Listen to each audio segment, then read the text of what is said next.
Hey, good day. I hope you had a good day. So today we got 3 stories. 3 in sign language. We got 3 stories. Let's see. First one, it's pretty simple. Elijah, after he healed the little boy, he returned to this city called Gilgal. And very important key point says there was a famine. A famine was in the land. So there wasn't much food. So they were meeting of the prophets. All the prophets came together and they were going to feed them. So they put together a large pot and cooked some stew for all these pastors, prophets. So it's like a big church meeting. After church, everybody's there. They're all going to eat. They have one big, large pot of food to feed everybody, and there's a famine. So remember, there's a famine. So one of the guys went out to gather some herbs, which would be kind of like salt, pepper, paprika, parsley, cilantro, all the special stuff to put in the pot to make it taste really good. And when he was out, he found some gourds. He didn't know what they were, but he put his shirt like that, and he filled up his shirt like that, and he put it in a fold of his shirt. He took them all back to this big pot, and he chopped them up and he put them in there. So the stew was poured out for the men, but when they began to eat it, they cried out, "Oh, man of God, there's death in the pot!" They could not eat it. Now, this is way worse than, I really don't like Brussels sprouts. This is more like all the food in the whole house is there on the table and you're sitting down to eat. There's no more food, and I can't think of anything. Maybe somebody dropped some what would be poisonous at the house? Gasoline. Pours gasoline all over it, so now none of us can eat it. And that was the last of the food. So it's bad, because it's a famine. So Elijah said, "Get some flour." He put it into the pot and said, "Serve it to the people and to eat." And nothing harmful was in the pot. So Mom has this thing she always does. If something isn't quite working right to the consistency she wants it, she puts flour in it. So I think she's a godly woman because she read that in the Bible. Flour fixes everything. Okay, story 2. This is really interesting. See if you recognize there's 2 stories like this in the New Testament. But it actually started in the Old Testament. A man came from Bel, the ruler of a hard word, bringing to the man of God, who is Elisha. He brought him 20 loaves of bread. This is a different day, a different time. They were barley bread. Ooh, I love barley. And baked from the first ripe bread, grain. He also brought some of the grain. He said, "Give it to the people to eat." Elisha said, "Give it to the people to eat." But the man said, "How can I set it before 100 men?"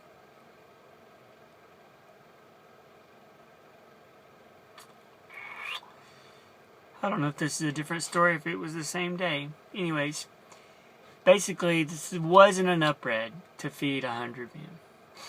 But Elisha said, "Give it to the people to eat. For this is what the Lord says, they will eat and have some left over." So, 20 loaves of bread, gave it to 100 men. Then he set it before them. They ate and had some left over, according to the word of the Lord. So what does that sound like to you from the New Testament? One of the stories?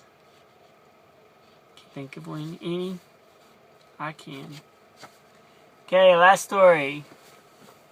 It's a pretty long story. Maybe I'll do it for tomorrow. Maybe I'll do it now. Okay. There was a man named Naaman. Naaman went down to the river to dip. Naaman went down to the river to dip. Naaman went down to the river to dip, and he dipped and dipped and he dipped and he dipped and he dipped and he dipped and he dipped. Naaman went down to the river to dip. Okay, so Naaman was a commander, which meant that he was a warrior, and he was very victorious.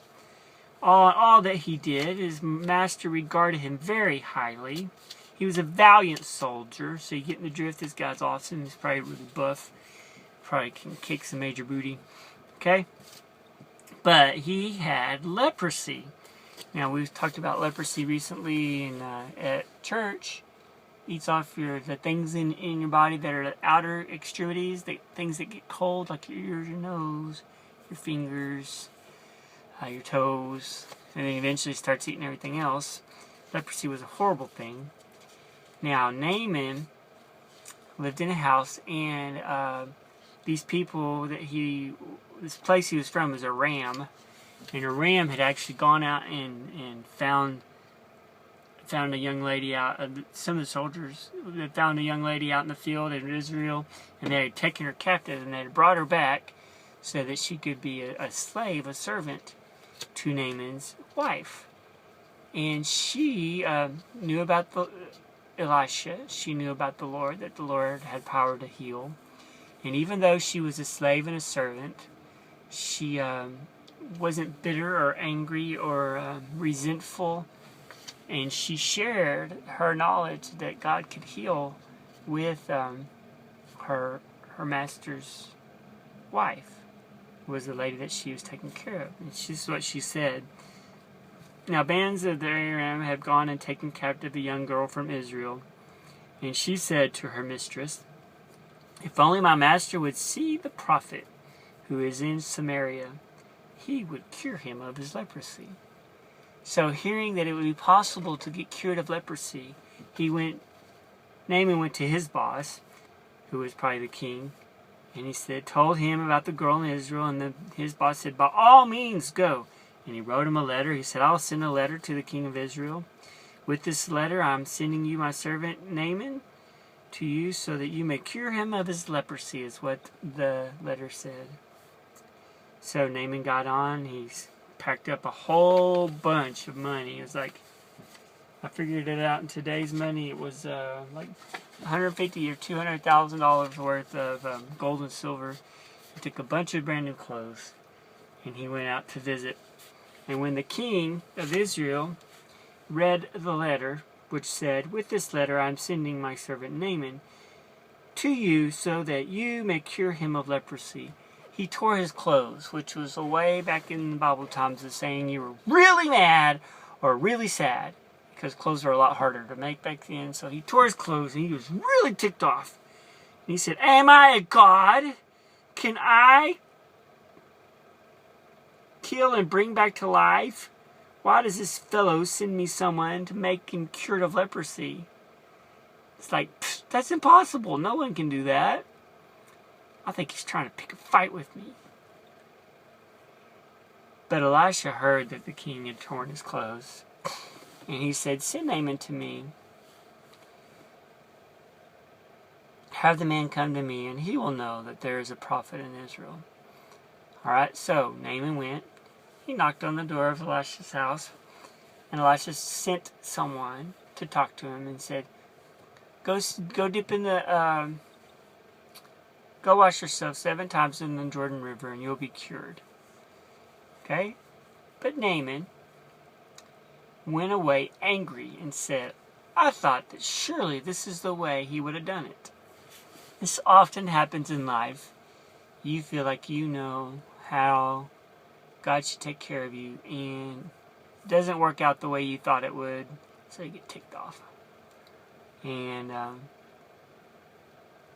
Elisha didn't even come talk to him. He just sent somebody to talk to him and tell him, "Go wash in the Jordan 7 times, you'll be cleansed." And it ticked him off, because he thought, this is what he thought. He said, "I thought that he would surely come out to me. At least he would come out to me and talk to me. Then he would stand, and he would call on the name of his God." So he thought it was going to be all ceremonial. He was going to stand. He was going to pray. And he was going to wave. And he would wave his hand over the spot and cure me of my leprosy. He thought it would be real theatrical, and it would be like this big, like, ceremony. And then he was ticked off, and he was like, "In my town, in my country, there's a beautiful river of Damascus, and Another river, 2 other rivers he mentions. Aren't these waters better than the water here in Israel? Couldn't I wash in them?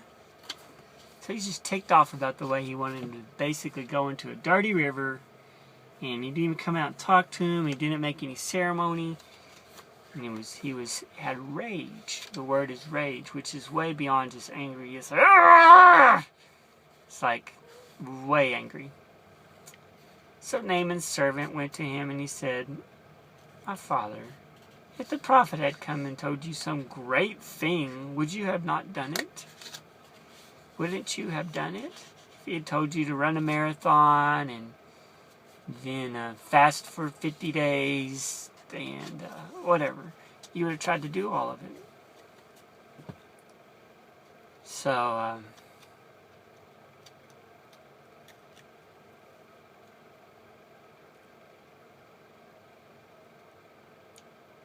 how much more then would, when he tells you just to go wash in this river, be cleansed? So he went down and dipped himself in the Jordan River 7 times, as the man of God had said, and his flesh was restored.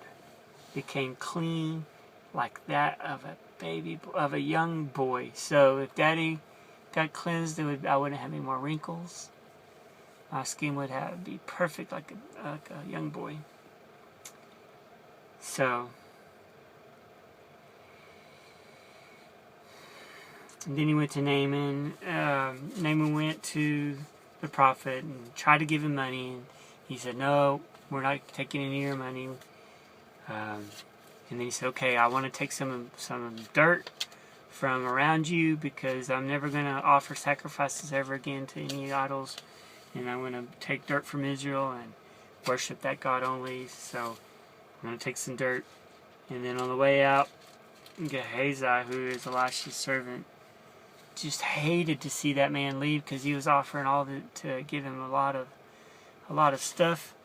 So he kind of followed down the road a little bit later without Elisha knowing, and he went into Naaman and said, the master, Elisha, we had a couple visitors come by, and they need some money and some clothes. So Naaman got out and said, "Oh, by all means," and he gave him some money and some clothes and to Gehazi, and his servants carried it back to Gehazi's house, and he hid it down in there, and then he went and stood before the prophet Elisha, and Elisha said, "Where have you been?" And he answered, "Your servant didn't go anywhere." But Elisha said, "Was not my spirit with you when the man came down from his chariot and met you and gave you the money and the clothes?" And he said, "Naaman's leprosy will cling to you and to your descendants forever." So Gehazi went out from Elisha's presence, and he was leprous, as white as snow.